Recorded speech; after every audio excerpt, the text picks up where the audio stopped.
Hello everybody, I hope you all are doing good and I hope कि आपकी तैयारी वगैरह बढ़िया चल रही होगी।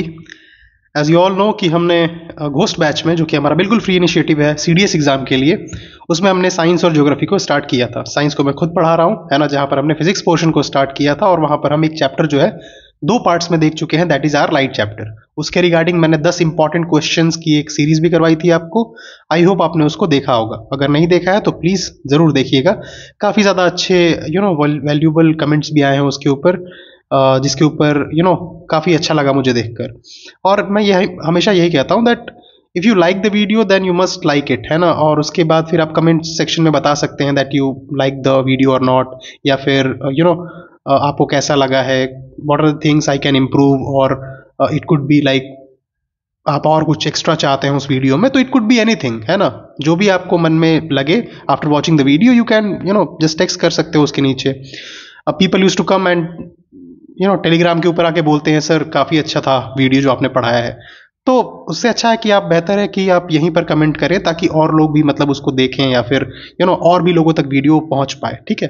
तो उसके लिए as a token of appreciation, जो कि मैं हमेशा कहता हूँ, at least you can do this, है ना। तो वही चीज़ है। चलिए फिर शुरू करते हैं। साउंड जो एक बहुत इंपॉर्टेंट चैप्टर है अपने आप में ही, आपको यहाँ से हर बार 1 से 2 क्वेश्चन देखने के लिए मिलते हैं। एक इजी चैप्टर है ना, और छोटा सा चैप्टर है। इसका एक और सेगमेंट है जिसको कि हम बोलते हैं वेव्स वाला पार्ट, जिसमें कि हम सारे ही इलेक्ट्रोमैग्नेटिक वेव्स को देख रहे होंगे, है ना। उसको मैंने अलग रखा हुआ है क्योंकि वो एक अलग थीम है हमारे लिए। थीम इन द सेंस कि वहाँ से हर बार क्वेश्चंस देखने के लिए मिलते ही हैं। एक मान लो इस बार नहीं आया तो अगली बार आ जाएगा, अगली बार नहीं आया तो अगली बार आ जाएगा, तो उस तरह का सेगमेंट है वो। तो इसलिए मैंने सोचा कि वो सेपरेट करा दूंगा, और सेपरेटली आपको अगर नोट्स मिल जाएंगे तो आप मल्टीपल टाइम उस पर्टिकुलर चीज को बार बार रिवाइज कर पाएंगे। इसलिए फिर मैंने उसको अलग रखा हुआ है। ज्यादा नहीं, 10-15 मिनट का एक वीडियो बनेगा जिसमें कि आपको सारी चीजें समझ में आ जाएंगी, ठीक है। आज का जो चैप्टर है हमारा वो है साउंड, है ना। तो विदाउट एनी फर्दर डिले शुरू करते हैं फिर, है ना। आइए। तो अगर हम साउंड पढ़ रहे हैं तो पहला हमारा क्वेश्चन यही होना चाहिए कि भाई साउंड होता क्या है सर। सबसे पहले तो हमें यही बता दीजिए आप कि साउंड क्या होता है। तो अगर आप मेरे से पूछते हैं कि साउंड क्या होता है, तो मैं बोलूंगा कि साउंड एक प्रकार का वेव है। क्या है साउंड? साउंड एक प्रकार का वेव है। आप बोलेंगे ठीक है सर, वेव है, आपने बोल दिया, हमने मान लिया। लेकिन सर ये वेव क्या होता है? मैं बोलूंगा वेव जो होता है, वेव होता है ट्रांसफर ऑफ एनर्जी, ठीक है। Transfer of energy. कौन सी एनर्जी? कहां से जनरेट हुई एनर्जी? एनर्जी जनरेट हुई ड्यू टू डिस्टर्बेंस। कैसे हुई? Due to some disturbance. Example ले लें, एग्जाम्पल से समझ में आएगा।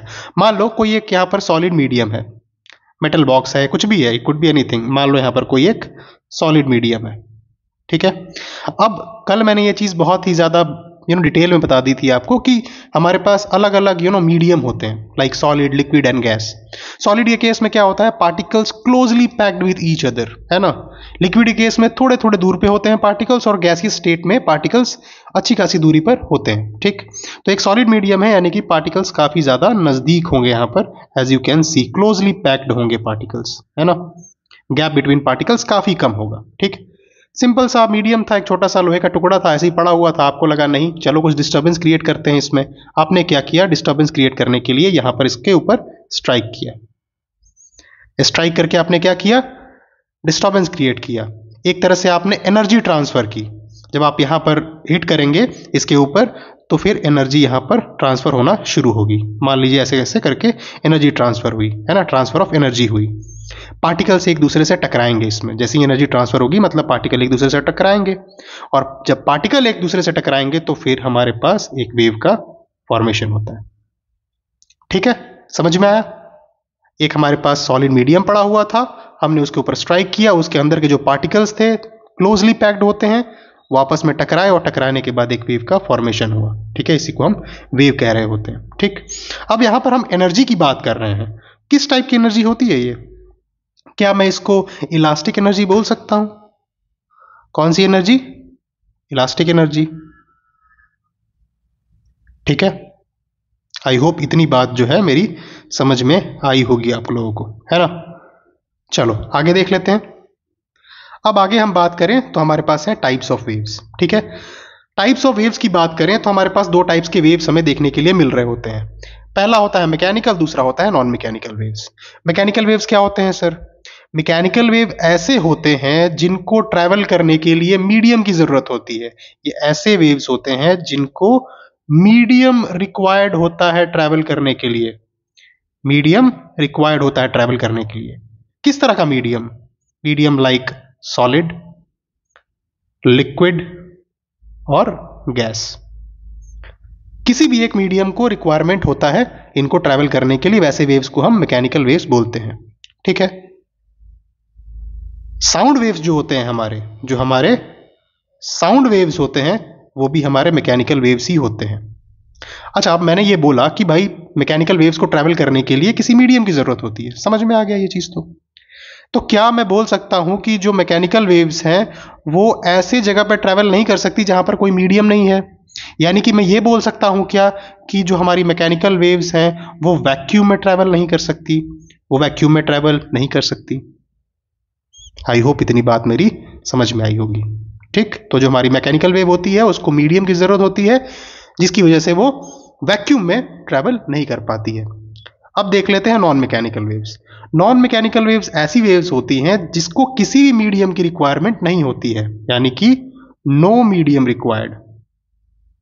No medium required. ठीक है। तो भाई ऐसी कौन सी वेव्स है जिनको मतलब कोई मीडियम रिक्वायर्ड है ही नहीं? तो इसका बेस्ट एग्जाम्पल होता है इलेक्ट्रोमैग्नेटिक वेव्स, ईएम वेव्स। यानी कि अगर इनको कोई मीडियम की रिक्वायरमेंट नहीं है, इसका मतलब क्या मैं ये कह सकता हूं कि ये वैक्यूम में बहुत आराम से ट्रैवल कर पाएंगी? वैक्यूम में ये बहुत आराम से ट्रैवल कर पाएंगी। अगर मीडियम चाहिए ही नहीं, इसका मतलब वैक्यूम में ट्रैवल कर सकती हैं। आई होप इतनी बात समझ में आई होगी। अब हमें ये पता चल चुका है कि भाई मैकेनिकल और नॉन मैकेनिकल वेव्स क्या होती हैं, तो आइए थोड़ा सा साउंड वेव्स के ऊपर और नजर डाल लेते हैं। तो साउंड वेव्स कैसी वेव्स हैं? मैंने नीचे बता दिया कि साउंड वेव्स जो होती हैं एक प्रकार की मैकेनिकल वेव्स ही होती हैं, क्योंकि इनको भी मीडियम चाहिए होता है ट्रैवल करने के लिए। ठीक है। एट द सेम टाइम एक चीज और समझिए इस चीज में कि जो मैकेनिकल वेव्स तो होती हैं, इनका नेचर कैसा होता है? इन वेव्स का नेचर होता है longitudinal.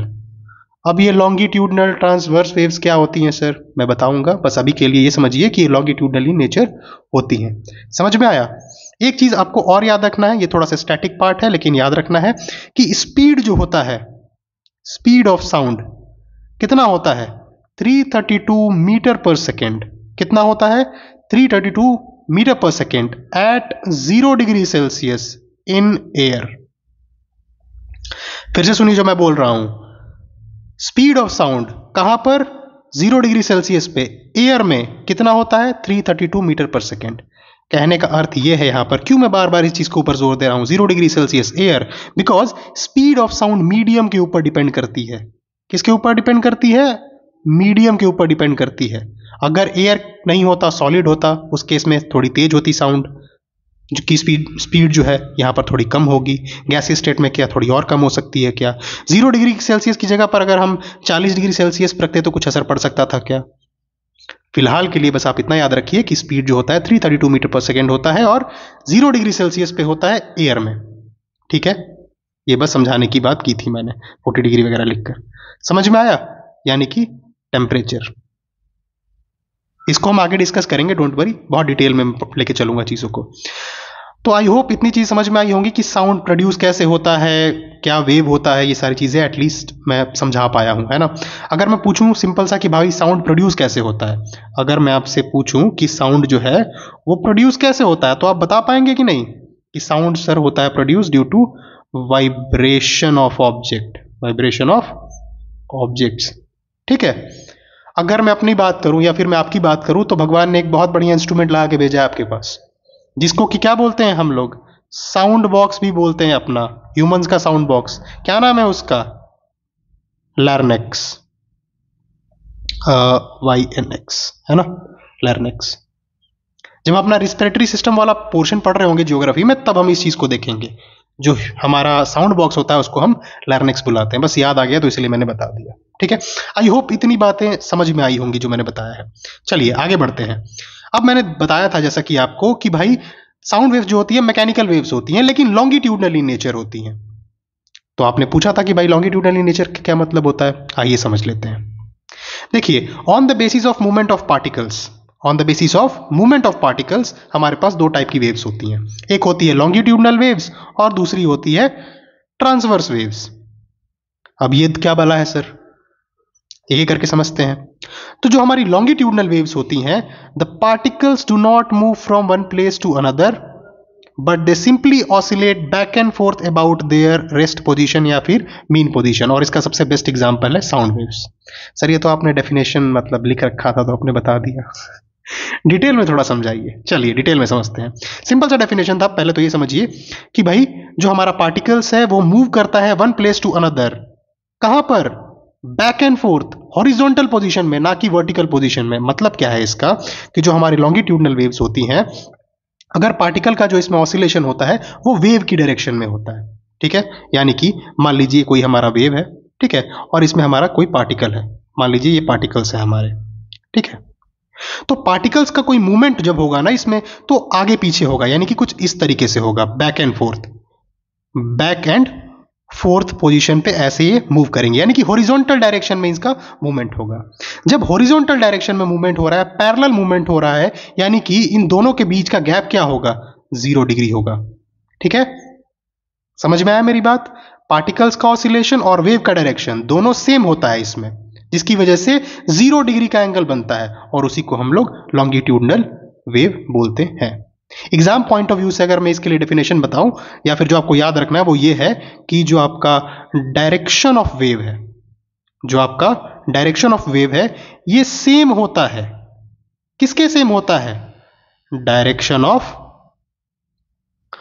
Propagation, direction of propagation of particles के। समझ पा रहे हो मेरी बात। सिंपल सी चीजें बताई हैं मैंने, बिल्कुल जो एग्जाम पॉइंट ऑफ व्यू से इंपॉर्टेंट है हम उसी को लेके चल रहे हैं यहाँ पर, है ना। तो इसमें क्या होता है, लॉन्गिट्यूडनल में किस तरह का मूवमेंट होता है, हॉरिजॉन्टल मूवमेंट होता है, बैक एंड फोर्थ, अपने पोजीशन से लेफ्ट और राइट की तरफ जाते हैं, बस इतना याद रखिएगा, ठीक है। डायरेक्शन ऑफ वेव जो होता है वो सेम होता है direction of propagation of particles के, ठीक। अगर मैं डायग्राम के थ्रू इसको थोड़ा समझाने की कोशिश करूं, और ये दो चीजों से मिलकर बना होता है, जो लॉन्गिट्यूडनल वेव्स है ये दो चीजों से मिलकर बना होता है, क्या, कंप्रेशन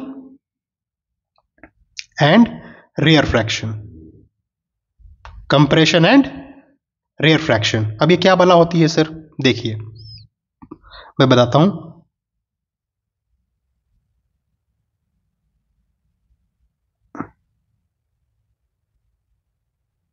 दिख रहा है, देखिए कंप्रेशन क्या होता है, अब इसके थ्रू समझते हैं।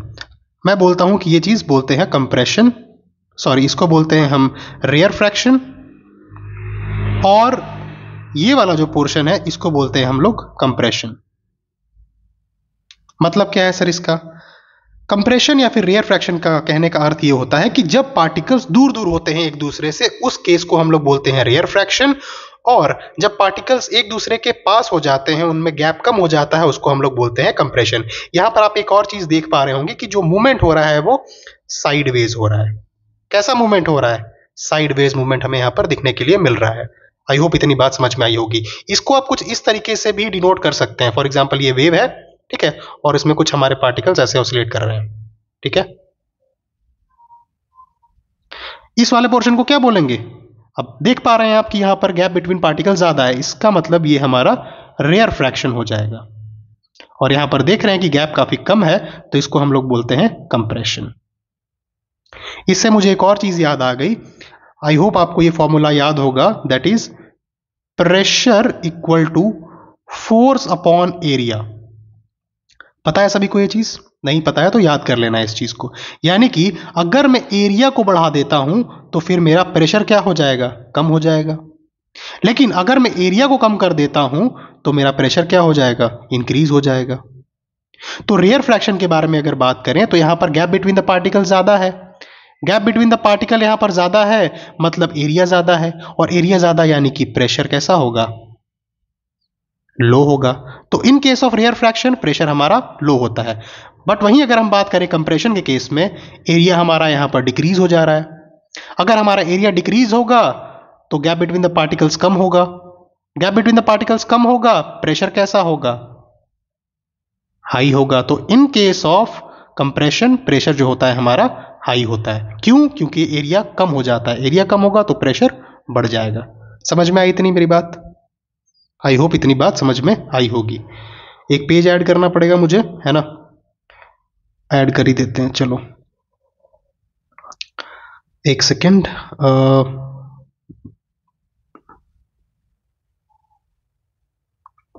चलो देख लो, इसके ऊपर हम ट्रांसवर्स वेव समझ लेते हैं ना, इसी के लिए मैंने ऐड किया है। देखो लॉन्गिट्यूडनल वेव्स आई होप समझ में आ गया होगा। ट्रांसवर्स वेव का डेफिनेशन देख लो एक बार, क्या कहता है। ट्रांसवर्स वेव क्या होता है? The particles of the medium oscillate perpendicular to the wave of movement. यहां पर किसकी बात हो रही है? परपेंडिकुलर मूवमेंट की बात हो रही है यहां पर। इससे पहले वाले पे किस चीज की बात हुई थी? Horizontal movement. हॉरिजॉन्टल मूवमेंट यानी कि लेफ्ट और राइट, परपेंडिकुलर यानी कि ऊपर नीचे। आइए समझ लेते हैं क्या होता है। अगर मैं बात कर रहा हूं ट्रांसवर्स वेव्स की, तो जो हमारा पार्टिकल है वो वेव के 90 डिग्री पर वाइब्रेट कर रहा होता है, यानी कि कुछ ऐसे। मान लो कि ये हमारा पार्टिकल है, मान लो ये हमारा पार्टिकल है, ठीक है, तो ये कुछ ऊपर नीचे की तरफ हमारा वाइब्रेट करता है 90 डिग्री पर। किस तरीके से? ऐसे, कोई भी ले लो यहां से, ऐसे। ये वेव कैसे बनी होगी? क्योंकि ये ऊपर नीचे हमारा वाइब्रेट कर रहा है, ठीक है। मान लो ये हमारा डायरेक्शन ऑफ वेव है, ठीक है, वेव हमारी इस तरीके से चल रही थी और जो पार्टिकल था हमारा ऊपर नीचे ऑसिलेट कर रहा था, ठीक है। तो उस केस में हमारी कुछ ऐसे वेव बन रही होती है, ठीक है। आई होप ये बात समझ में आई होगी। सिंपल सा याद रखना है इस केस में कि जो हमारा पार्टिकल होता है वेव के, वो 90 डिग्री पर वाइब्रेट कर रहा होता है, ठीक है, यानी कि ऊपर नीचे, कुछ इस तरीके से ऊपर, कुछ इस तरीके से नीचे। ऊपर वाले पार्ट को हम लोग क्रेस्ट कहते हैं और नीचे वाले पार्ट को हम लोग ट्रफ बोलते हैं, ठीक है। ऊपर वाले पार्ट को क्या बोलते हैं? क्रेस्ट। नीचे वाले पार्ट को बोलते हैं ट्रफ। क्यों होता है, क्यों बनता है? बिकॉज हमारी पार्टिकल्स 90 डिग्री के ऊपर वाइब्रेट कर रही होती हैं, ठीक है। आई होप इतना समझ में आया होगा, है ना। चलिए नेक्स्ट देख लेते हैं फिर क्या है। कुछ इंपॉर्टेंट टर्म्स है ना। एम्पलीट्यूड। अब देखिए एम्पलीट्यूड क्या होता है। सिंपल सा डेफिनेशन है एम्पलीट्यूड का, और वो ये है कि कोई भी वेव अपने मीन पोजीशन से कितना मैक्सिमम डिस्प्लेस हो सकती है ना, यानी कि कितना ऊपर और कितना नीचे जा सकती है। मान लीजिए मैं बोलूं कि ये एक मीन पोजीशन है इस चीज का, मैं अगर बोलूं कि ये मीन पोजीशन है, तो मीन पोजीशन से कितना ऊपर और कितना नीचे जा सकती है, उसी को हम लोग बोलते हैं एम्पलीट्यूड। क्या बोलते हैं? एम्पलीट्यूड। ऊपर वाले पोर्शन को क्या बोल रहे थे? क्रस्ट। नीचे वाले को क्या बोल रहे थे? ट्रफ। आई होप इतना क्लियर होगा, ठीक है। क्या बोल रहे थे? कुछ लोग बोलते हैं सर शॉर्ट फॉर्म में मत लिखा करो। आई होप इतनी बातें क्लियर होंगी। एम्पलीट्यूड क्या होता है समझ में आया? मिनिमम पोजीशन से, मीन पोजीशन से कितना मैक्सिमम डिस्प्लेसमेंट हो रहा है वेव का, ऊपर की साइड और नीचे की साइड, सिंपल उसको एम्पलीट्यूड कहते हैं। किसी को बिल्कुल ऐसा रट्टा मारने वाला चाहिए तो इंटरनेट खोल लेना, बहुत सारे मिल जाएंगे। क्रक्स वही है जो मैं समझा रहा हूं, है ना। कई बार क्या होता है कि आप रट्टा मार के जाते हैं, वहां पर डेफिनेशन चेंज होके आ जाता है, मीनिंग समझ में आना चाहिए, इसलिए मैं इतना फोर्स कर रहा होता हूं अपने आप को, ठीक है। आइए नेक्स्ट है हमारा वेवलेंथ। वेवलेंथ का सबसे पहले तो ये देख लो कि क्या होता है आपका यूनिट। तो वेवलेंथ जो होता है उसका यूनिट होता है मीटर, या फिर आप बोलो आर्मस्ट्रॉन्ग, ठीक है। क्या होता है? मीटर या फिर आर्मस्ट्रॉन्ग, ठीक।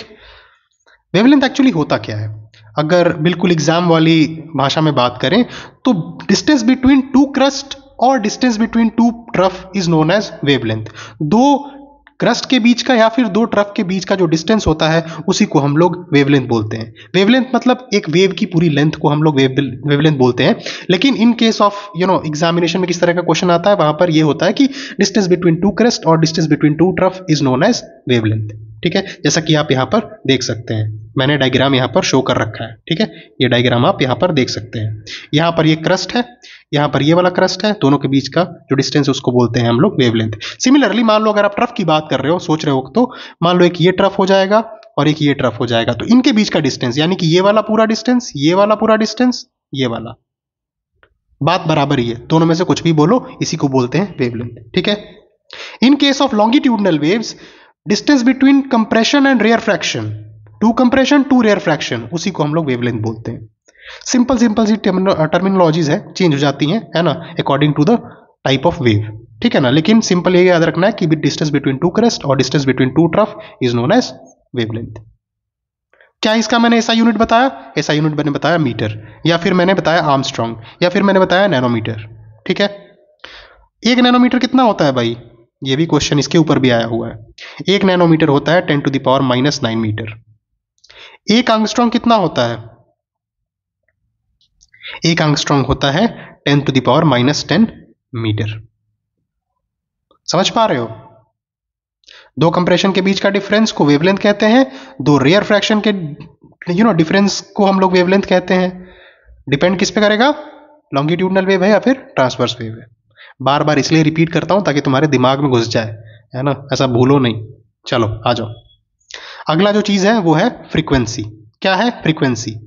कैसे डिनोट करते हैं फ्रीक्वेंसी को? स्मॉल एफ से डिनोट कर रहे होते हैं या फिर न्यू से? किससे डिनोट करते हैं? न्यू से। ऐसा यूनिट क्या होती है फ्रीक्वेंसी की? That is hertz. क्या होती है? हर्ट्ज। उसी को हम लोग पर सेकेंड भी बोलते हैं। तो कहीं अगर पर सेकेंड दिया हो, हर्ट्ज ना दिया हो, तो कंफ्यूज नहीं कर जाना है, क्योंकि रट्टा हम यही मारते हैं कि फ्रीक्वेंसी क्या होता है? हर्ट्ज, लेकिन पर सेकेंड भी सेम ही चीज डिनोट कर रहा होता है। ठीक है, फ्रीक्वेंसी क्या होता है? The number of waves per unit time. एक पर्टिकुलर टाइम में कितनी वेव्स जनरेट हो रही है, that is known as frequency. Time period क्या होता है सर?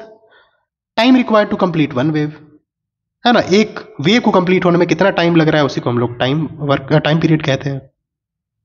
सिंपल सा फॉर्मूला है, लेकिन इंपॉर्टेंट फॉर्मूला है, हमेशा याद रखना है, दैट T = 1/f। ठीक है, हमेशा याद रखना है, क्वेश्चंस यहीं से आते हैं। अगर स्पीड ऑफ वेव की बात करूं, सिंपल से इसका ही फॉर्मूला है, c = λ/f। लैम्डा क्या है यहां पर? वेवलेंथ और डिस्टेंस ऑफ वेव। f क्या है हमारा? फ्रीक्वेंसी। c की वैल्यू कल जब मैं क्लास ले रहा था मैंने बताया था 3 × 10⁸ मीटर पर सेकेंड होती है। ठीक है, एक चीज मैंने कल और बताई थी कि जो हमारा वेवलेंथ होता है वो इनवर्सली प्रोपोर्शनल होता है फ्रीक्वेंसी के। यानी कि अगर मैं फ्रीक्वेंसी की इंक्रीज करूं तो जो हमारा वेवलेंथ है वो डिक्रीज हो जाएगा, या फिर वाइस वर्सा, अगर मैं इसको डिक्रीज करता हूं फ्रीक्वेंसी की तो हमारा जो वेवलेंथ है वो इंक्रीज हो जाएगा। आई होप इतनी बात समझ में आई होगी। ठीक है, सिंपल सा ये फॉर्मूला है दोस्त, याद रखना है। 2 फॉर्मूले ही बताऊंगा, इसमें ज्यादा नहीं है, बस इन दोनों को याद रखना, आपका काम हो जाएगा। ठीक है, इंपॉर्टेंट है क्योंकि क्वेश्चंस यहीं से आते हैं। कई बार क्या होगा कि वेवलेंथ गायब कर देगा, बता दो, बोलेगा कि फ्रीक्वेंसी दिया है, वेवलेंथ का बता दो कितना होगा। या फिर पूछ सकता है कि भाई वेवलेंथ दिया हुआ है, फ्रीक्वेंसी को हटा देगा, बोलेगा बता दो कितना होगा फ्रीक्वेंसी। उस केस में ये फॉर्मूला याद होना बहुत जरूरी है। सिंपल पुट करो वैल्यू, आंसर आ जाएगा, वैसे वाला रहता है। और सी की वैल्यू मैंने यहां पर बताई रखी है आपको, 3 × 10⁸ metre per second. I hope इतनी बात समझ में आई होगी। ठीक, आगे अगर हम बात करते हैं तो हमारे पास है टाइप्स ऑफ साउंड वेव्स, है ना। क्या है? Types of sound waves. कौन कौन से टाइप होते हैं भाई साउंड वेव के? आइए देख लेते हैं, बहुत इंपॉर्टेंट है, हर बार क्वेश्चंस आते हैं। अब यहां से जो 2-3 स्लाइड्स है ना वो ऐसे ही है, वहीं से क्वेश्चंस आ रहे होते हैं। साउंड का डेफिनेशन कोई नहीं पूछता कि साउंड क्या होता है बता दो, यही सारी चीजें पूछी जाती हैं कि टाइप्स ऑफ साउंड क्या होती हैं, फ्रीक्वेंसी क्या होती है, कहां से ओरिजिनेट होती हैं, कौन सुन सकता है उनको, है ना। आइए के करके देख लेते हैं। तो जो हमारा इंफ्रासोनिक होता है, 3 टाइप के हमारे पास साउंड वेव्स होते हैं। पहला होता है इंफ्रासोनिक, दूसरा होता है ऑडिबल, तीसरा होता है अल्ट्रासोनिक। इसमें जो मेन चीजें हैं वो मैं लिख कर लाया हूं। ठीक है, अगर हम बात करते हैं इंफ्रासोनिक साउंड की, फ्रीक्वेंसी कितनी होती है उस साउंड की? तो फ्रीक्वेंसी होती है 20 हर्ट्ज। वेरी इंपॉर्टेंट सर, याद रखना है इस चीज को। अब फ्रीक्वेंसी 20 हर्ट्ज होती है तो कहां कहां से ये साउंड जनरेट होता होगा? तो जब अर्थक्वेक आता है, या फिर जब एवलांच आता है, या फिर वोल्केनो की इरप्शन होता है, या फिर तो सुनामी आती है, या फिर न्यूक्लियर बॉम्ब जब टेस्ट वगैरह होते हैं, तो इस तरह की हमें फ्रीक्वेंसी देखने के लिए मिलती है। ठीक है, यही सोर्सेज है जहां से जनरेट होती है। कौन कौन सुन सकता है इसको? क्या हम सुन सकते हैं एज अ ह्यूमन बींग? मैं बोलूंगा नहीं। कौन सुन सकता है? एनिमल सुन सकते हैं, लाइक डॉग्स हो गए, कैट्स हो गए, whales, hippos, rhinos, elephants etcetera. Questions यहां से भी आए, ये कौन सुन सकता है उसको? तो आप बोलेंगे सर हमारे लिए भी कुछ बताइए, हमारे लिए भी तो कोई होगा ना सुनने के लिए साउंड। तो मैं बोलूंगा ऑडिबल होता है, उस साउंड को हम लोग बोलते हैं ऑडिबल्स वेव्स, जिसको कि हम लोग सुन सकते हैं।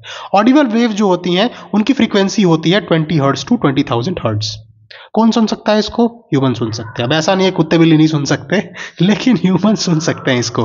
ठीक है, उसके बाद अगर हम बात करें अल्ट्रासोनिक, जो हमारी साउंड वेव्स होती हैं, ठीक है, कौन सी है? Ultrasonic sound waves. Ultrasonic sound waves ऐसी वेव्स होती हैं जिनका फ्रीक्वेंसी होता है 20,000 हर्ट्ज। अच्छा, कई बार क्या होता है कि भाई एग्जाम में 20 हर्ट्ज टू 20 किलो हर्ट्ज पूछ लेता है, तो बात बराबर ही है ना, वो 20,000 हर्ट्ज बोलो या फिर 20 किलो हर्ट्ज बोलो, बात बराबर ही है। ठीक है, तो अगर हम बात करें अल्ट्रासोनिक की तो कितना होता है फ्रीक्वेंसी, मोर देन 20,000 हर्ट्ज या फिर मोर देन 20 किलो हर्ट्ज। कौन कौन सुन सकता है इसको, डॉल्फिन, सोनार, प्रोपोइजेस एक्सेट्रा। प्रोपोइजेस मैंने खास करके डाला है क्योंकि ये पीवाईक्यू में मेरे को मिल गया था, ठीक है। इसे कुछ एप्लीकेशंस की अगर देखें तो बैट जो होते हैं, बैट्स माने कि चमगादड़, वही वाला चमगादड़ जिससे खा के कोरोना हो गया था, है ना, ऐसा सुनने में आया था। फिर बाद में पता चला कि यार वो तो पर्पसफुली शायद बनाया गया है वुहान की लैब में, और वो आई थिंक छूट गया था, समथिंग लाइक दैट, ऐसा ही कुछ न्यूज़ था जहां तक मेरे को याद आ रहा है। बट कोई भी ऐसा कहते हैं ना कि ऐसा ठोस प्रूफ नहीं है या फिर न्यूज़ प्रोपेगेंडा, बहुत सारी चीज़ें हुई थी उसके ऊपर, चलिए उसके ऊपर बात नहीं करते हैं, हमारे काम का टॉपिक नहीं है। तो जो बैट्स होते हैं ना वो अल्ट्रासोनिक वेव्स का यूज कर रहे होते हैं टू कैच देयर प्रे, अपना शिकार करने के लिए, ठीक है। और क्या क्या यूजेस होते हैं अल्ट्रासोनिक वेव्स के, हम मेजर करते हैं depth of the ocean by the help of ultrasonic wave, या फिर जो डिफेक्ट्स होते हैं मेटल्स में उनको कैसे डिटेक्ट कर सकते हैं बाय यूजिंग अल्ट्रासोनिक वेव्स। होता क्या है इसमें कि जो बैट्स होते हैं या फिर कोई भी जिसके जो यूज कर रहा होता है इन वेव्स को, वो वेव्स छोड़ता है यहाँ से, ठीक है, जिसकी वजह से उसको पता चलता है कि उसका जो प्रे है, जो उसका शिकार है, वो कहाँ है।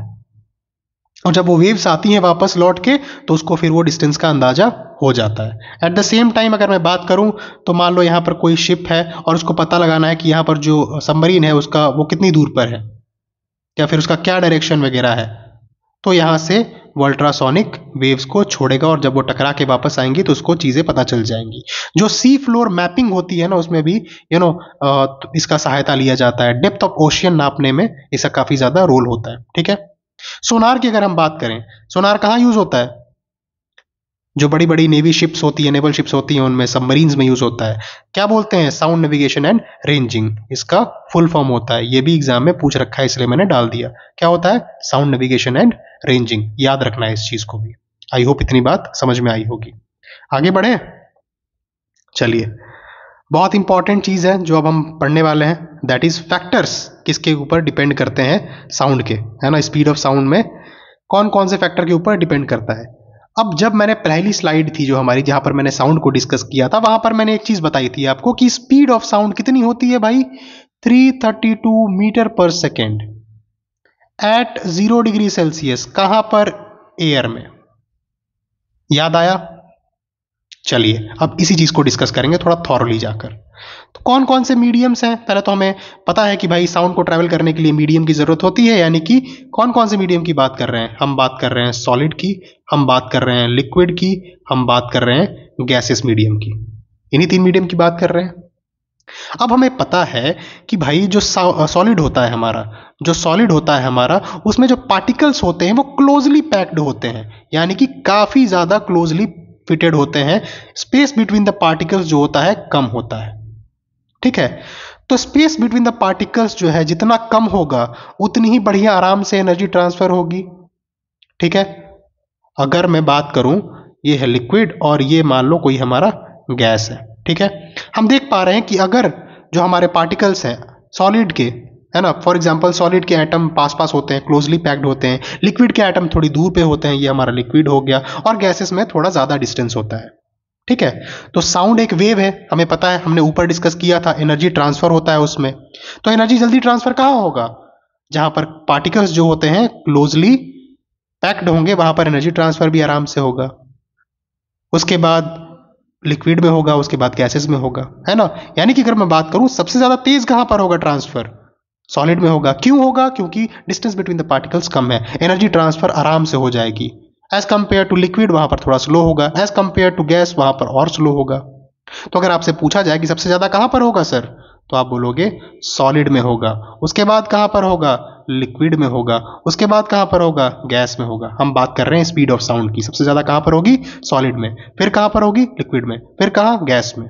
अगर मैं एग्जांपल लूं, मान लो यहां पर मैंने एल्यूमिनियम ले लिया, लिक्विड में मैंने मान लो वाटर ले लिया, और मैंने गैस ले लिया, मान लो एयर की बात कर लेते हैं। हमें पता है एयर में कितना होता है sound, 332 metre per second. Water में कितना होता है, 1480 मीटर पर सेकेंड। और एल्यूमिनियम में कितना होता है, 6420 मीटर पर सेकेंड। ये वैल्यूज हैं, वैल्यूज के जरिए ही मैंने समझा दिया है, ये एग्जैक्ट वैल्यूज मैंने लिए हुए हैं एक्चुअली समझाने के लिए आपको। समझ में आया ना मेरी बात, ठीक है। क्या हम इससे ये भी कह सकते हैं कि सबसे तेज साउंड चलता है जिसकी डेंसिटी सबसे ज्यादा होती है, है ना। यानी कि साउंड तेज चलेगा अगर डेंसिटी ज्यादा है, जैसे जैसे डेंसिटी कम होती जाएगी साउंड का स्पीड भी स्लो होता जाएगा। ठीक है, आई होप इतनी बात क्लियर होगी। ठीक, आगे देख लेते हैं।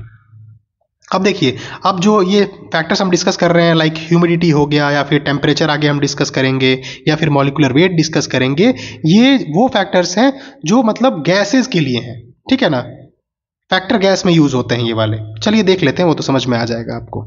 पहला होता है हमारा ह्यूमिडिटी। ह्यूमिडिटी को क्या बोलते हैं हम लोग हिंदी में? बोलते हैं नमी। क्या बोलते हैं? नमी। यहां पर हम दो टाइप के एयर की बात कर रहे होंगे। पहला होगा हमारा ड्राई एयर और दूसरा होगा हमारा मॉइस्ट एयर। ड्राई एयर कौन सा एयर होगा और मॉइस्ट एयर कौन सा एयर होगा, पहले तो मुझे ये बताओ। ड्राई मतलब क्या होता है? सूखा। सूखा एयर मतलब सिर्फ एयर के पार्टिकल्स होंगे। सूखा मतलब सिर्फ एयर मॉलिक्यूल्स होंगे। ठीक है, आपने भी ये चीज सुनी होगी कि यार हवा में ऐसा कुछ नमी नहीं है, या फिर आपने कई बार सुना होगा कि यार हवा में नमी है थोड़ा सा। नमी का मतलब क्या है? हवा में सिर्फ जो एयर पार्टिकल्स हैं, एयर के मॉलिक्यूल्स नहीं है, एयर में कुछ वाटर मॉलिक्यूल्स भी हैं। यहां पर मॉइस्ट एयर में क्या होता है? एयर मॉलिक्यूल्स तो होते ही हैं, लेकिन साथ में हमारे वाटर मॉलिक्यूल्स भी होते हैं। ठीक है, वाटर मॉलिक्यूल्स भी होते हैं। अच्छा, अब ये बताओ इन दोनों में से जो हमारा एयर है किस में फास्ट होगा और रीजन क्या होगा उसके बीच का, पीछे का? तो मैं बोलूंगा सबसे ज्यादा फास्ट जो होगा वो मॉइस्ट एयर में होगा, क्योंकि मॉइस्ट एयर में क्या होगा, जो डिस्टेंस बिटवीन द पार्टिकल्स होंगे कम होंगे। क्यों? क्योंकि वहां पर हमें लिक्विड भी देखने के लिए मिल रहा है। यहां पर हमें सिर्फ एयर मीडियम देखने के लिए मिल रहा है, यहां पर हमें लिक्विड भी देखने के लिए मिल रहा है एयर के साथ साथ। ठीक है, तो क्या मैं ये कह सकता हूं कि speed of sound is directly proportional to humidity? Humidity जितनी ज्यादा होगी स्पीड ऑफ साउंड भी उतनी ज्यादा होगी। ह्यूमिडिटी जितनी कम होगी हवा में, स्पीड ऑफ साउंड उतनी ही कम होगी। यानी कि अगर मैं कंपेयर करूं ड्राई एयर और मॉइस्ट एयर को, तो हमारा मॉइस्ट एयर जो है उसमें ज्यादा होगा स्पीड किसका? साउंड का, as compared to dry air. क्यों? ये भी समझ में आ गया। अगर सिर्फ ड्राई एयर है तो पार्टिकल्स वो it will behave like a gas, और हमें पता है कि गैस में पार्टिकल्स दूर दूर होते हैं तो स्लो होगा स्पीड वहां पर। When it comes to moist air, हमें पता है कि यार उसमें हमारा लिक्विड का भी प्रोपोर्शन कुछ होता है, जिसकी वजह से पार्टिकल्स पास पास में होंगे, जिससे कि एनर्जी ट्रांसफर बहुत आराम से हो पाएगी, और उसी की वजह से उसमें स्पीड ऑफ साउंड तेज होगा। आई होप क्लियर होगा इतना मेरा पॉइंट। ठीक है, अगला जो है हमारा टेम्परेचर है। सिंपल याद रखो, स्पीड ऑफ साउंड जो होती है इसमें डायरेक्टली प्रोपोर्शनल होती है किसके? टेम्परेचर के। ठीक है, इस तरीके से भी आप डिनोट कर सकते हैं, √T। ठीक है ना। एक चीज में और देखने के लिए मिलती है, ऑल्दो इसके ऊपर आज तक क्वेश्चंस नहीं देखने के लिए मिले हैं, यानी कि यहां पर सिंपल ये कह सकता हूं कि अगर टेम्परेचर बढ़ेगा ना तो स्पीड ऑफ साउंड भी बढ़ जाएगा, अगर टेम्परेचर कम होगा तो स्पीड ऑफ साउंड भी कम हो जाएगा। ठीक है, एक चीज मैं बता दूं कि speed of sound wave, speed of sound waves जो होती है at any temperature, at any temperature क्या होती है? Speed of sound eight 0 degree Celsius plus 0.61 into T. ये फॉर्मूला याद रख लीजिएगा। ऑल्दो इससे क्वेश्चंस मेरे को कम ही देखने के लिए मिले हैं अभी तक, मतलब रेयरली ही देखने के लिए मिले हैं, बट फिर भी आप याद रखिएगा कि speed of sound waves at any temperature क्या होता है भाई? Speed of sound eight 0 degree Celsius जो होगा प्लस 0.61 इंटू जो भी टेम्परेचर आपका दिया है। अगर क्वेश्चन आता है तो उसमें आपको टेम्परेचर जो है, ये जो टेम्परेचर है ये गिवन होगा, बस आपको वैल्यू पुट करनी होगी और आपका आंसर आ जाएगा। टेम्परेचर का ये भी याद रखिएगा कि टेम्परेचर को हमेशा केल्विन में यूज करते हैं जब भी हमारा न्यूमेरिकल दिया है, अनटिल अनलेस ये ना बोला गया हो कि आप इसको टेम्परेचर में लीजिए, अपना डिग्री सेल्सियस में लीजिए या फिर फ़ारेनहाइट में लीजिए, हम केल्विन में उसको यूज कर रहे होते हैं, केल्विन स्केल का वहां पर यूज होता है। ठीक है, अब अगर हम बात करें molecular weight of the gas की, ठीक है, अगर हम बात करें molecular weight of the gas की, तो उस केस में क्या होगा? तो molecular weight of the gas में क्या होता है? Speed of sound, speed of sound जो होती है वो इनवर्सली प्रोपोर्शनल होती है मॉलिक्यूलर वेट के, मॉलिक्यूलर वेट के इनवर्सली प्रोपोर्शनल होती है। आप इसको इस तरीके से भी कर सकते हैं डिनोट, है ना, याद रखने के लिए। ठीक है, एक्चुअली इसमें होता क्या है कि फॉर एग्जाम्पल ले लेते हैं, समझ में आ जाएगा। मान लो हाइड्रोजन है, आपका ऑक्सीजन है, नाइट्रोजन है, क्लोरीन है ना, या फिर हीलियम है। अगर मैं बात करूं कि क्या होता है इसका मॉलिक्यूलर वेट, तो आप क्या बताओगे? हाइड्रोजन का 2 AMU हो जाएगा, ऑक्सीजन का 2 इंटू 16 यानी कि 32 AMU हो जाएगा। क्लोरीन का क्या होता है आपका 14, सॉरी नाइट्रोजन का क्या होता है आपका? नाइट्रोजन का होगा आपका 14 इंटू 2, दो पार्टिकल्स हैं ना इसके, दो एटम्स हैं, तो हमने इसलिए मल्टीप्लाइड बाई 2 किया यानी कि 28 AMU। क्लोरीन का क्या होता है 35.5 इंटू 2 यानी कि 71 AMU। हीलियम का क्या होगा 4। ठीक, तो क्या मैं ये कह सकता हूं यहां पर कि अगर जो हमारा मॉलिक्यूलर वेट कम हो बढ़ता है तो स्पीड ऑफ साउंड कम होगी, अगर मॉलिक्यूलर वेट घटता है स्पीड ऑफ साउंड ज्यादा होगी। मतलब कि साउंड सबसे ज्यादा तेज किस में चलेगा? यहां पर सबसे ज्यादा तेज चलेगा हाइड्रोजन में, ठीक है, और सबसे स्लो किस में चलेगा?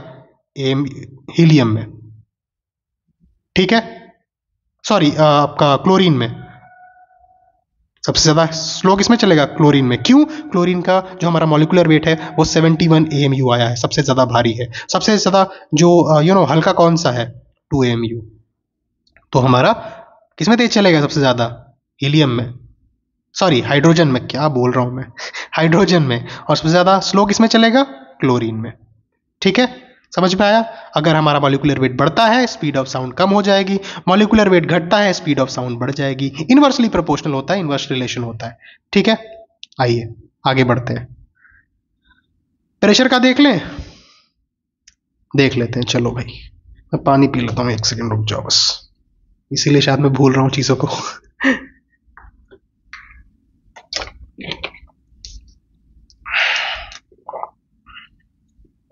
देखो, अगर हम प्रेशर की बात कर रहे होते हैं ना, जब हम प्रेशर को कंसीडर करते हैं तो उस केस में हम टेम्परेचर को क्या करते हैं?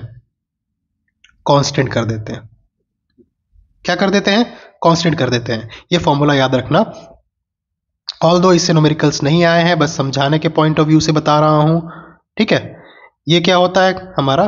Gas constant. ये क्या होता है? प्रेशर। और ये क्या होता है हमारा? डेंसिटी। ठीक है, अगर आप सिर्फ रट्टा मारने के जाना चाहते हो तो बस ये याद रख लो कि प्रेशर का कोई भी इफेक्ट नहीं होता है साउंड पर। प्रेशर का कोई भी इफेक्ट नहीं होता है साउंड पे। क्यों होता है ऐसा? आप सिंपल इसको रट्टा मार सकते हो। रीजन बहुत सिंपल है कि जब प्रेशर जो है वो इंक्रीज होता है तो एटम्स जो होते हैं पास में आएंगे। ऑब्वियस सी बात है, एरिया हमने सेम रखा है तो प्रेशर जब हमने इंक्रीज किया तो एटम्स पास में आते हैं। एटम्स में पास में आते हैं तो जो हमारी डेंसिटी होती है वो भी इंक्रीज करती है। ठीक है, अगर प्रेशर बढ़ेगा तो डेंसिटी भी बढ़ेगी, डेंसिटी बढ़ेगी तो मतलब कैंसिल हो आउट हो जाएगा। होता यही है सिंपल, कि अगर प्रेशर बढ़ता है तो एटम्स पास में आते हैं और डेंसिटी भी इंक्रीज हो जाती है। अगर प्रेशर कम होता है तो डेंसिटी डिक्रीज होती है, यानी कि पार्टिकल्स दूर दूर जाते हैं। ठीक है, समझ पा रहे हो ना? तो ये दोनों ही फैक्टर्स अपने आप को मतलब कैंसिल आउट कर देते हैं। ठीक है, जिससे कि जो हमारा नेट इफेक्ट होता है ना, जिससे कि नेट इफेक्ट जो होता है वो होता है 0। ठीक है, लेकिन अगर सिंपल रट्टा मारना चाहते हो तो रट्टा मार लो कि जो हमारा प्रेशर होता है उसका कोई इफेक्ट नहीं पड़ता। क्यों नहीं पड़ता भाई? क्योंकि जब प्रेशर इंक्रीज होगा एटम्स पास में आएंगे, डेंसिटी इंक्रीज हो जाएगा। जब प्रेशर डिक्रीज हो जाएगा तो एटम्स दूर दूर चले जाएंगे, डेंसिटी डिक्रीज हो जाएगा। ठीक है, इसका मतलब प्रेशर और डेंसिटी एक दूसरे को कैंसिल आउट कर देते हैं, जिसकी वजह से नेट इफेक्ट हमारा 0 हो जाता है। ठीक है, आई होप इतनी बात समझ में आई होगी। एक चीज मुझे और शायद याद नहीं आ रहा, प्रेशर हो गया, मॉलिक्यूलर वेट हो गया,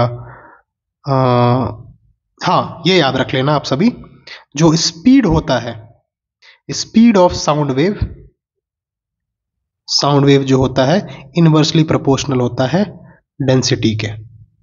ठीक है, डेंसिटी के इनवर्सली प्रोपोर्शनल होता है, यानी कि जब डेंसिटी बढ़ेगी तो हमारा साउंड वेव क्या होगा? घट जाएगा। जब डेंसिटी कम होगी क्या हो जाएगा? बढ़ जाएगा। समझ पा रहे हो? चलो बस याद रखना, सिंपल सा। ठीक है, आ जाओ।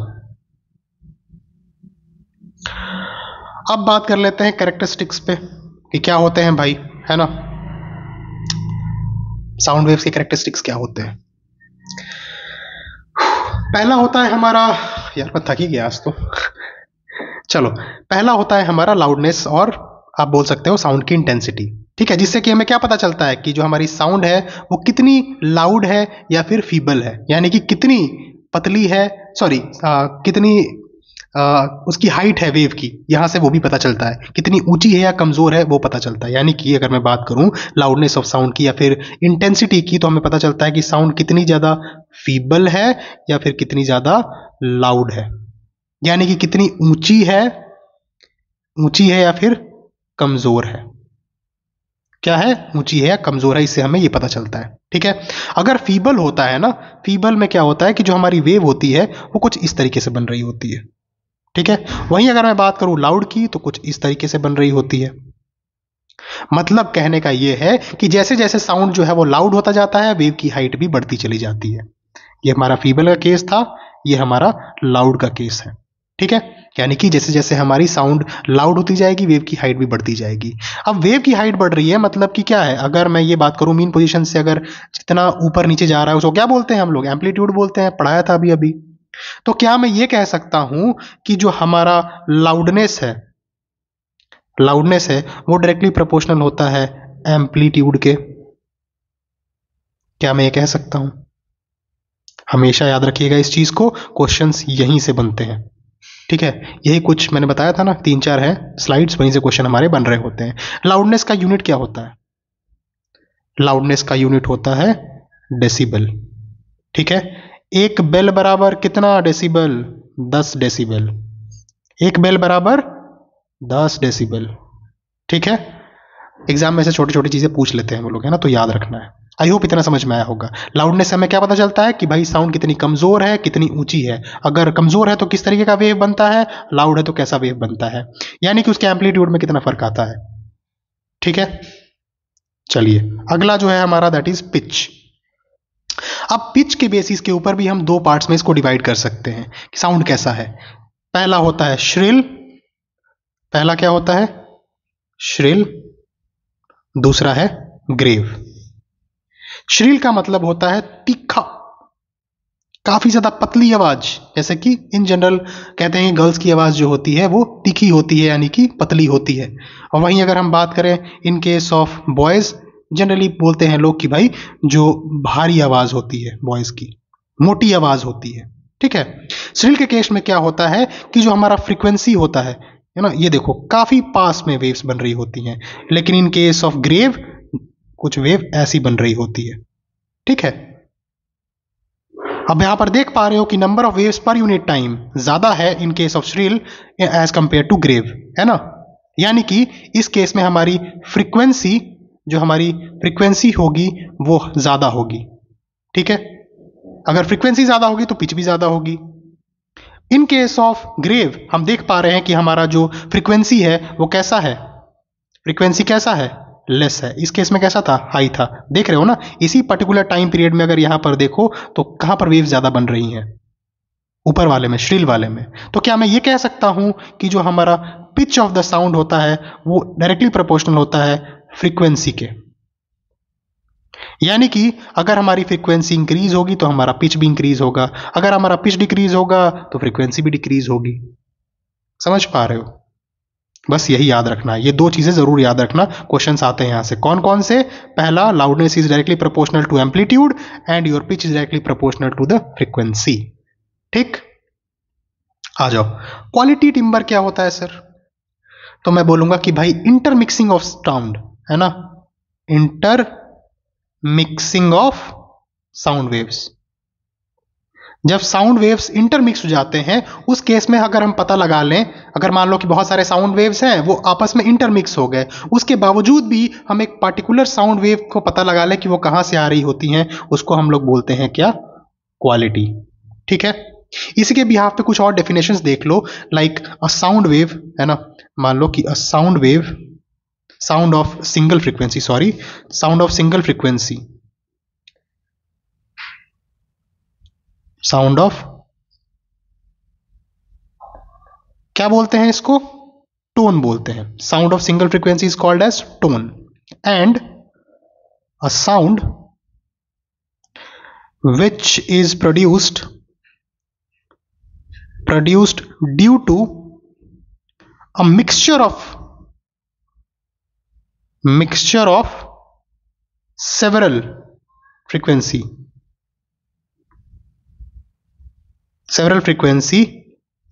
एंड इट इज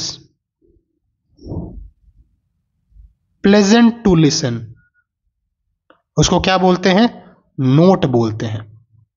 यानी कि अगर सिंगल फ्रीक्वेंसी साउंड है हमारे पास, उसको हम क्या बोलते हैं? टोन। लेकिन अगर हमारे पास मिक्सचर ऑफ सेवरल फ्रीक्वेंसीज हैं और वो सुनने में भी अच्छी लग रही हैं, उसको हम लोग क्या बोलते हैं? नोट्स। लेकिन अगर प्लेजेंट टू लिसन की जगह मैं ये लिख दूं कि अनप्लेजेंट टू लिसन, यानी कि सुनने में अच्छी नहीं लग रही हैं, उस केस में हम इसको क्या बोलेंगे? नॉइज बोल देते हैं, अनवांटेड साउंड बोल देते हैं, हमें सुनने में मजा नहीं आ रहा है ना। फॉर एग्जाम्पल अगर आप बात करें, हॉर्न ट्रक में भी लगा होता है, उसमें भी किसी ना किसी चीज का इंस्ट्रूमेंट का यूज किया जाता है, लेकिन वो सुनने में उतना प्लेजेंट नहीं होता ना, अनटिल अनलेस उसमें यमला पगला दीवाना ना बजा दें वो लोग, है ना। लेकिन वही अगर हम बात करें कि इंस्ट्रूमेंट्स का यूज करके कोई अच्छी सी अगर हम धुन बना दे तो सुनने में अच्छा लगता है ना। अगर कोई बेसुरा गा रहा हो तो ऑब्वियस सी बात है कि हमें सुनने में मजा नहीं आएगा, लेकिन अगर कोई सुर में गा रहा हो, ऑब्वियस सी बात है वो अच्छा लगेगा हमें देखने के लिए में। तो जो प्लीजेंट टू लिसन होता है उसको हम लोग नोट बोल देते हैं, जो अनप्लीजेंट टू लिसन होता है उसको हम लोग क्या बोलते हैं? नॉइज बोल देते हैं। ठीक है, आइए नेक्स्ट चलते हैं। आगे है reflection of sound. Reflection of sound मतलब bouncing back of sound wave in same medium. Again keyword है यहां पर हमारा सेम मीडियम। ठीक है, on striking with hard surface, उसको क्या बोलते हैं हम लोग? एको बोल देते हैं। ठीक है, उसी को रिफ्लेक्शन ऑफ साउंड बोलते हैं। एको क्या होता है भाई? Reflection of sound that arrives eight listener with a delay after direct sound. ठीक है, आपने चिल्लाया, चिल्लाने के बाद कुछ देर पता चला कि वही आवाज वापस से गूंजती हुई वापस आई। फॉर एग्जाम्पल रोहन रोहन रोहन रोहन, समझे? उसी टाइप से एको होना। ठीक है ना, सबको पता है एको क्या होता है, उतना समझाने की जरूरत नहीं है। कुछ चीजें आप ध्यान में रखिएगा इसको, कि पहला चीज तो यह है कि मिनिमम डिस्टेंस कितना चाहिए होता है एको के लिए। तो दो वैल्यूज में लिखा है यहाँ पर, दैट इज 16.6 मीटर और 17 मीटर। दोनों में से कोई एक आपको देखने के लिए मिल जाएगी एग्जामिनेशन में। ठीक है, मिनिमम डिस्टेंस किसके बीच में? सोर्स और ऑब्जर्वर के बीच में। ठीक, अगर वो सोर्स और ऑब्जर्वर के बीच में 16.6 मीटर नहीं है, अप्रोक्सीमेटली 17 मीटर, यानी कि आपका इको नहीं होगा। ठीक है, हमारे जो कान होते हैं ना, एक चीज और ध्यान से सुनो, हमारे जो कान होते हैं उनका एक परसिस्टेंट टाइम होता है कि भैया कितने देर के लिए कोई साउंड वेव हमारे कानों में असर करेगी। ठीक है, कोई भी साउंड वेव हमारे कान पे 1/10 सेकेंड्स 1/10 सेकेंड्स के लिए ही असर करती है, उसके बाद वो खत्म हो जाएगी। ठीक है, तो एको क्या है?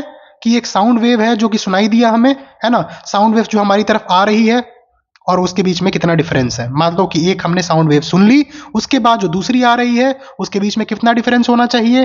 1/10 ऑफ द सेकेंड डिफरेंस होना चाहिए। अगर ये डिफरेंस नहीं है तो एको नहीं होगा, सिंपल साउंड रिफ्लेक्शन होगा।